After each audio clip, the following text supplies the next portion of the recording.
저기요, 네? 마음 듣고 갈래요? 마음이요? 너무 좋아요.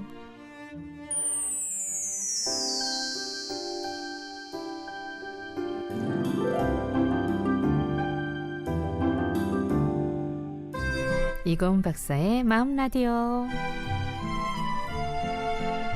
여러분의 마음은 요즘 어때요? 잘 지내고 있나요? 가장 잘 안다고 생각했지만 가장 몰랐던 마음들 언제쯤 잘 이해할 수 있을까요? 내가 보고 듣고 느끼고 행동하는 모든 것이 담긴 그 소중한 마음 읽어드립니다. 부산대학교 심리학과의 이고은 박사님과 함께합니다. 어서 오세요, 박사님. 네, 안녕하세요. 자, 5월 9일 토요일인데 오늘은 어떤 얘기 우리 또 펼쳐볼까요? 네, 지난주에 아빠에 대해서 네. 이야기를 했고요. 오늘은 아이들에 대한 이야기를 좀 하고 싶어서 준비를 했는데요. 네. 예, 요즘은 아이들이 굉장히 일찍부터 어린이집 같은 기관에 가게 되죠. 네. 예, 개인적으로는 이런 영유아 교육기관들이 음. 좀 많이 확대되고 내실 있게 운영이 돼야 되고 또 어떤 때는 그 보육 선생님들께 좀 월급이 훨씬 더 많이 갔으면 맞아. 좋겠다. 예, 이런 네. 생각들도 많이 해요. 네. 오늘은 많은 분들께서 익숙하시겠지만 학교에 입학하기 전 단계에 해당하는 만 4세에서 한 6세 사이에 해당하는 예, 학령 전기라고 하잖아요. 그 아동들이 가지고 있는 마음의 특성에 대해서 좀 짚어보면 좋을 것 같아서 준비를 네. 했습니다. 자, 우리 아주 어린 아이들. 네. 유치원 어린이집에서 똘망똘망 그 아이들의 마음은 어떤지 오늘 얘기 나눠보겠네요. 네. 아, 그 아이들 이야기를 하면 그 아이들을 양육하고 있는 부모님들이 좀 힘들어하시는 분들도 계시고 아, 가장 네. 힘들 때죠, 사실. 네. 고집이 생길 때잖아요. 우리는 누구나 발달 단계를 하나씩 밟으면서 성장을 했습니다. 어느 누구도 곧바로 성인이 되진 않았거든요. 그래서인지 우리보다 훨씬 서툰 존재인 아이들을 대할 때 유독 관대하지 못할 때가 좀 있기는 해요. 오. 그 시절을 망각한 것처럼 네. 예, 그런 분들도 계시고요. 네. 오늘 아이들이 가지고 있는 이 독특한 마음의 세계를 함께 보시고 기억은 잘 안 나더라도 나도 한때는 저랬겠지라고 생각하면 네. 예, 그걸 우리는 잊어버렸지만 그랬던 시기가 있었지라고 생각하면 좋겠습니다. 예. 와, 근데 진짜 학교 입학하고 나서부터는 기억이 나는데 4살, 7살 때 내가 어땠는지 맞아요. 정말 기억이 안 나요. 네. 근데 너무너무 예쁘지만 또 고집 엄청 세고 자기 주장 강하고 그럴 때잖아요. 네. 이 먹고 싶은 것만 고집하고 입고 싶은 옷을 입고 그거 신고 어린이집 가겠다고 그 신랑이 하느라고 아침에 짐 그렇게 해서 빼는 때. 맞아요. 그래서 애랑 또 속상하게 야단하고 또 안 좋았어요. 이런 문자들도 꽤 많이 옵니다. 우리 네. 아침 방송이다 보니까. 다시 배 안으로 집어넣어라. 뭐 그런 얘기도 하고 미혼 4살. 아, 내쫓고 싶은 7살. 뭐 이런 얘기들도 요즘- 많아요. 아, 이제 미운 7살은 없어진 건 알았는데 네. 훨씬 이제 4살로 갔고 네. 내쫓고 싶은이라고 붙여지는구나. 네. 요건 몰랐네요. 내쫓고 싶은 7살. 7살이래요. 네. 너 내 그러네요. 아들 아니지? 딴 데 가. 뭐 이렇게. 네. 정말 미운 짓을 많이 한다는 거예요. 오죽하면 환불하고 싶다는 어머님들도 저는 봤습니다. 네. 예, 이 시기를 학년 전기라고 부르는데요. 아이들은 그때 인지 능력, 이 생각의 힘이 폭풍 성장을 하고 있어요. 그래서 어른들이 보기에 황당하거나 이해하기 어려운 세상에 발을 들이고 있는 셈이 되는데요. 네. 4-5살 아이들은 좀 산만해서 잠시도 가만히 있지를 않죠. 근데 이건 세상을 향한 호기심이 그만큼 뜨겁다는 증거라고 합니다. 그 과정에서 자신의 과거 경험을 바탕으로 생각과 행동을 하나하나 통합해가는 과정을 겪고 있습니다. 부모님 눈에는 부산스럽고 다른 사람한테 예의가 아니라서 미안하고 막 이런 어떤 움직임들이 보이죠. 아이 머릿속에서는 세상을 이해하기 위한 거대한 설계도가 쉴 새 없이 그려지고 있는 아주 중요한 순간이라고 해요. 맞아요. 진짜 가만히 있지 않죠. 네. 그래서 부모님들 사이에서 에너자이저다 뭐 이런 말까지 나오는데 아이들이 이렇게 산만하고 분주한 게 그 호기심 때문이에요? 네, 그럴 수도 있고요. 아이가 나쁘다기보다 버릇이 없다기보다 세상을 향한 호기심이 폭발하고 있어서라고 해야 합니다. 그렇게 봐야 되는구나. 네, 산만하지 않으면 이상하다라고 봐야 되겠죠. 오히려. 너무 안 산만하고. 네, 너무 그 태블릿만 보고 네. 가만히 앉아 있으면 오히려 좀 이상하다라고 생각할 정도예요. 네. 이 학년 정기의 아이들은 주변에서 일어나는 모든 현상에 직접 참여하고 입에 넣어보고 몸으로 부딪히고 그러면서 세상을 배운다고 합니다. 그래서 가만히 앉아서 설명을 듣기보다 직접 만지고 움직이면서 자신의 과거 경험과 새로운 정보들을 통합해 나가는 과정을 겪고 있는 거죠. 어른들 눈에는 그저 의미 없는 부산스러운 움직임일 수도 있지만 사실 아이 머릿속에는 세상을 이해하기 위한 설계도가 만들어지고 있고요. 이 산만함이야말로 좀 애가 건강하구나라고 생각할 수 있는 역동적인 증거다 이렇게 보여진다는 거죠. 네. 그 건널목에 잠시 서 있는 그 시간도 주체하지 못하고 막 왔다 갔다 뛰어다니고 조심해야 되는데 맞아요. 그러다 네. 보니까 특히나 남자 어린아이 부모님들은 이제 거기서 이제 큰 소리가 나오더라고요. 네. 아니 의자에 앉혀도 응. 발을 까딱거려도 맞아, 움직이기는 하잖아요. 맞아요. 아이들은. 네. 그래서 사실 좀 요만할 때는 왜 그렇게 산만하지? 그래서 좀 더 많이 잔소리를 하게 되기도 하는데 요거는 아주 역동적인, 아주 정상적인 건강한 상태다. 성장이다. 네. 여러분 명심하시길 바라고요. 노래 잠시 들을게요. 네, 오늘은요, 우리 아이들, 그 중에서도 학년 정기 아이들, 그러니까 4살에서 한 7살 정도의 아이들, 내쫓고 싶은 7살은 몰랐습니다, 제가. 제가 키울 때는 그 손까지는 안 갔어가지고, 그 말 되게 웃기네요. 근데 요만할 때 사실은 놀이터에서 엄청 노는 게 참 저는 중요하다고 생각하는데, 네. 그렇지 않나요? 이게 발산할 수 있잖아요. 맞아요. 놀이터의 의미를 별로 생각을 안 했었는데 이제 고만한 아이들을 키우는 엄마들하고 얘기를 해보면 네. 야, 놀이터가 얼마나 고마운 공간인 줄 아나. 놀이터 없으면 그 얘기 정말 많이 듣고 또 놀이터에서 아이들 놀 때 기다릴 때 춥기 때문에 네. 이제 뭐 이렇게 덮어 입을 수 있는 옷을 챙겨 나가는 게 룰이다 뭐 네. 이런 얘기들도 하더라고요. 네. 의미 있는 공간이라는 뜻이죠. 네. 사실 이 놀이터가 있는 이유도 있거든요. 이 놀이터는 발달이 한창인 아이들에게 필요한 고마운 학교라고 할 수 있습니다. 놀이터도 학교다. 네, 이 시기 아이들이 놀이터에서 뛰어놀아야 하는 이유는 다양한데요. 아이들은 미끄럼틀을 타고 정글짐에 매달리고 그네를 구르면서 자연스럽게 자기 몸의 크기와 힘을 인식하게 되기 시작해요. 내가 이만큼 팔을 뻗어야 닿는 높이구나. 네. 이것도 알게 되고요. 이 정도 높이는 위험하고 무섭구나도 알게 되는 공간이에요. 이 안전과 위험의 경계를 온몸으로 익힐 수 있는 곳이 놀이터인 거죠. 머리로도 익히지만 몸으로도 익히는 거죠. 네.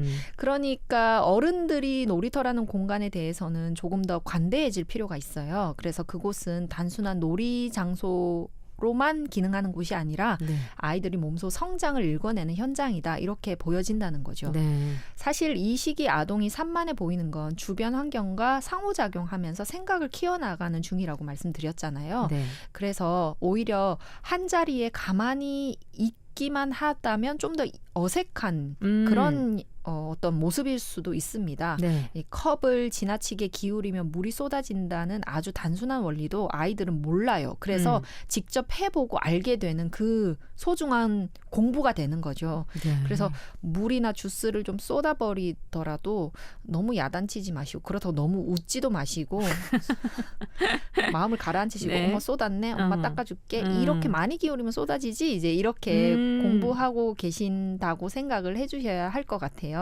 이제 한 번 말해서 잘 안 되거든요. 그렇죠. 네, 그럴 수가 그래서 없지. 네, 조금만 그때는 또 더 참는 마음이 필요합니다.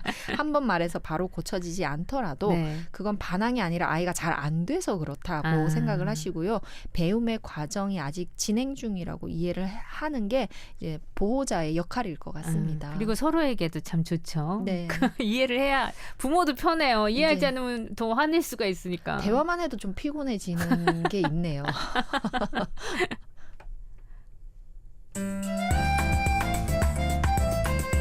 자, 여기서 퀴즈 하나 드릴게요. 네, 오늘 퀴즈는 용어에 대한 퀴즈입니다. 네.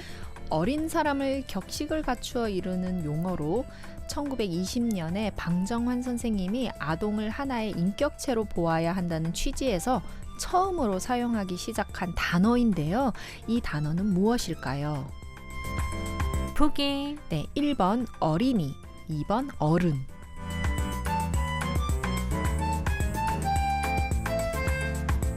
며칠 전에 이 날이 지났기 때문에 여러분 뭐 이건 너무 쉽게 맞추실 수 있을 것 같은데 네. 샵 2302 건당 50원 긴 문자 100원 정답 주세요. 네, 우리 3부 퀴즈 내드렸고요. 어린 사람을 격식을 갖추어 이르는 용어. 방정환 선생님이 아동을 하나의 인격체로 보아야 한다는 취지에서 처음으로 사용한 단어 뭘까요? 정답은? 네, 정답은 1번 어린이입니다. 어린이가 정답이었습니다. 잘 맞춰주셨겠죠? 예, 어린이. 그중에서 조금 어린 어린이를 우리가 오늘 얘기 나누고 네. 있는 거죠. 자, 학년 전기 아이들 얘기 나눠보고 있는데요. 4부에 가서도 이 이야기는 이어집니다.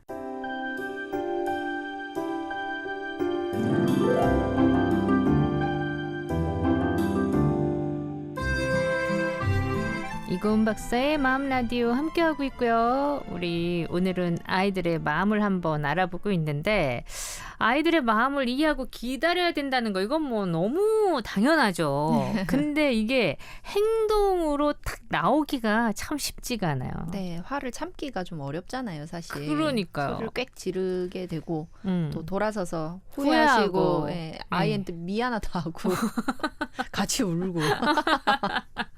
그렇게 된다니까요, 진짜. 네, 이게 그런 어떤 시기를 겪는데요. 하지만 이걸 다행스럽다고 해야 하는지 어떤지는 모르겠지만 나를 야단친 엄마 아빠도 마음 아파한다는 걸 아이들은 안다고 합니다. 예, 안 돼요. 그래서 그때 엄마 아빠도 힘들겠구나를 눈치채는 때가 바로 이 시기라고 하더라고요. 네, 이 나이 또래 아이들이. 네, 공감이 이제 되고 소통이 된다는 뜻이겠죠. 보통 4살에서 한 5살 정도의 아동의 인지 발달 단계를 심리학에서는 전조작기라는 이름을 붙이는데요. 네. 이 단계가 참 재밌습니다. 비논리에서 논리의 세계로 넘어가는 과도기에 있어요. 여기서 논리로 넘어갑니까? 네. 오.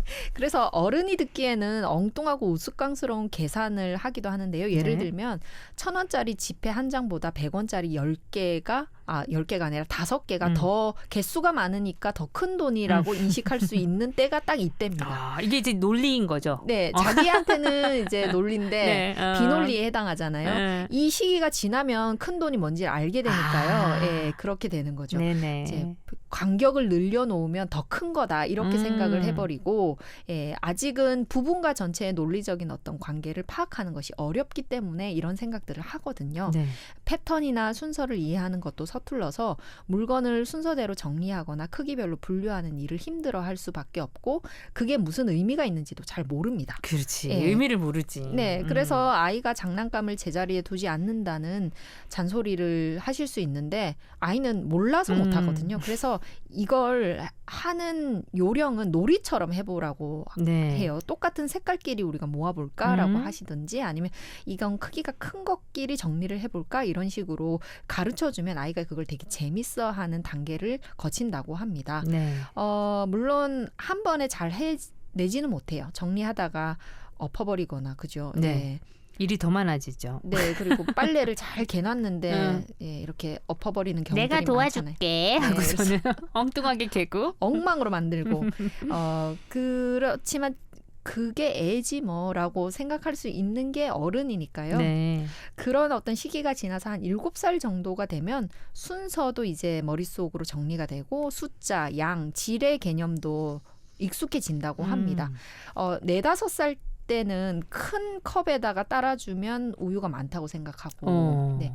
밑둥이 좀 좁으면 우유 높이가 높게 올라가잖아요. 네네. 그럼 우유가 많다고 생각해요. 생각하고. 이때거든요.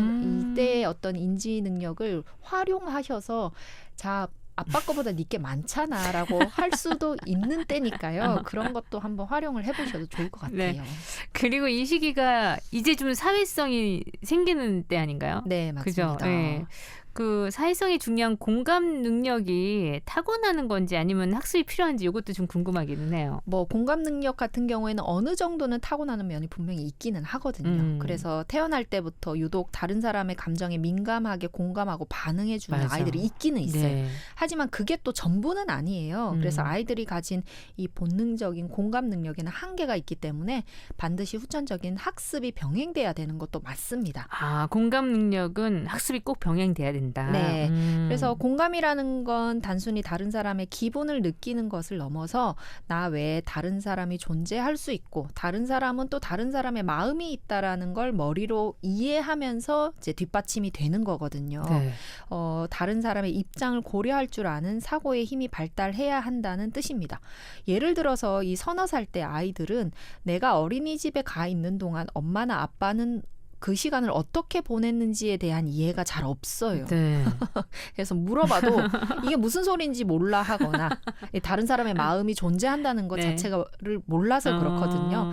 이 전 조작기의 아이들은 자기 중심성이 너무너무 강해서 내가 보는 세상을 엄마도 똑같이 보고 있다고 생각을 합니다. 네. 그래서 내가 엄마가 나오는 꿈을 꿨으면 엄마도 그 꿈을 꿨다고 생각하는 시기예요. 예, 그렇게 하다가 차츰 이제 개별화되는 거죠. 다른 사람의 마음도 존재하고 다른 사람의 시간과 시각도 존재한다는 걸 배워나가는 과정에 있다고 합니다. 네. 예, 이런 성장 단계를 이해하신다면 아이들의 서툰 모습도 훨씬 따뜻하게 바라보실 수 있을 거라 생각해요.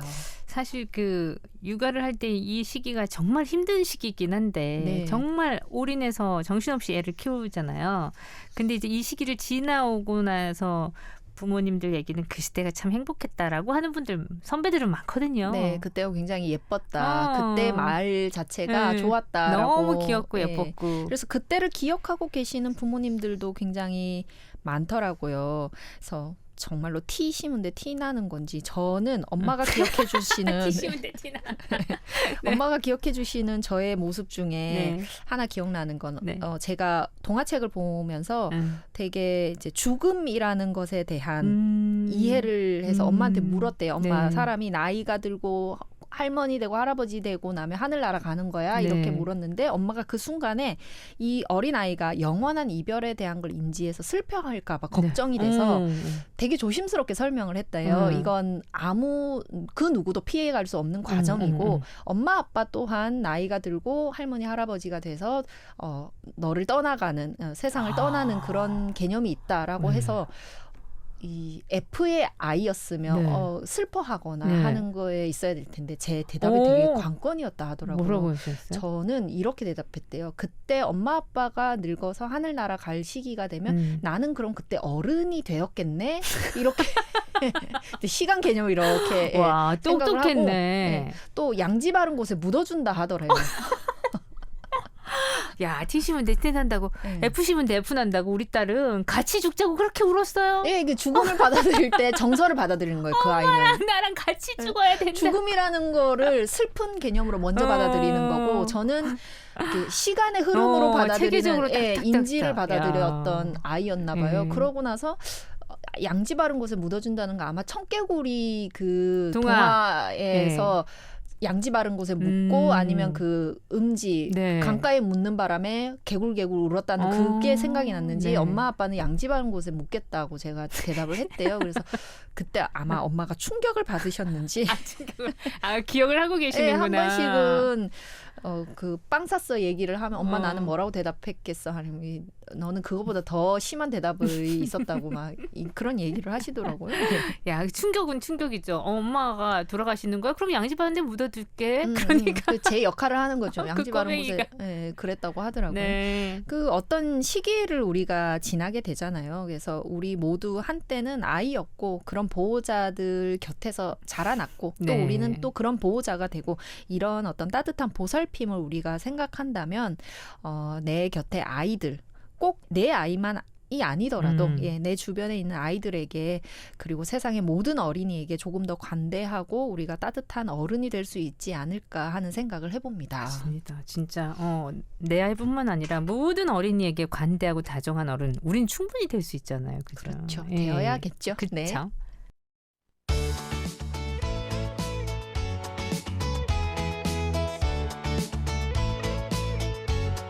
코너 속의 코너. 마음 반짝해지는 코너. 오늘은 책이네요. 네, 오늘은 그래도 의무감이라는 걸 다루다 보니 네. 책을 한 권 보시는 것도 재밌겠다라는 생각이 들어요. 네. 내가 이런 책을 읽게 되면 어떤 심리가 발동을 하냐면 내가 아이를 잘 키우고 아이를 위해서 책까지 보는 부모다라는 생각을 하신다면 훨씬 더 마음이 괜찮거든요. 그렇죠. 예, 그래서 나는 노력을 안 하고 항상 마음을 다스리느라고 애써. 물론 그것도 중요하지만 그것뿐만이 아니라 나는 책도 보면서 너를 양육하기 위해 애쓴 부모다라는 생각을 해주시면 내 마음의 위로가 되고 그렇죠. 자존감이 훨씬 더 네네. 올라갑니다. 그래서 그럴 때 보시기 좋은 책을 한 권 가지고 왔는데요. 책 제목이 우리 아이 왜 이럴까? 우리 아이 왜 그럴까예요. 우리 아이 왜 그럴까? 네. 출판사는 아몬드 출판사이고요. 네. 최치현이라는 소아정신과 의사 선생님이 쓰신 책인데요. 네. 의사 선생님이 쓰신 책 치고는 쉽습니다. 쉬우면 좋죠. 네, 쉽고 술술 읽히고요. 좋죠. 네, 그리고 이미 육아는 졸업하셨지만 사람의 발달에 대해서 더 깊게 이해하고 싶으신 분들도 읽어봐도 훨씬 더 도움이 되는 책이에요. 이 발달 이론을 부모의 눈높이에 딱 맞춰서 이해하기 쉽게 설명을 해주시고요. 저는 이 책을 보면서 아이가 이렇게 성장을 해왔다는 걸 알게 되니까 나도 이렇게 성장을 이루어왔겠구나. 혹은 그 단계에서 어떤 것이 더 해줬으면 좀 더 좋았겠구나 하는 생각들도 해봤거든요. 네. 예, 새삼 이 세상의 아이들의 존재가 얼마나 고맙고 또 귀한지 그리고 나는 주변에 얼마나 많은 사랑을 받고 지금의 내가 됐는지 생각해 보게 되는 책입니다. 그래서 네. 추천드립니다. 우리 아이 왜 그럴까? 요 책 추천해 주셨습니다. 읽는 것 자체만으로도 내 자존감이 좀 올라갈 그럼요. 수 있으니까 예, 적극 지지해 주시네요. 그럼요.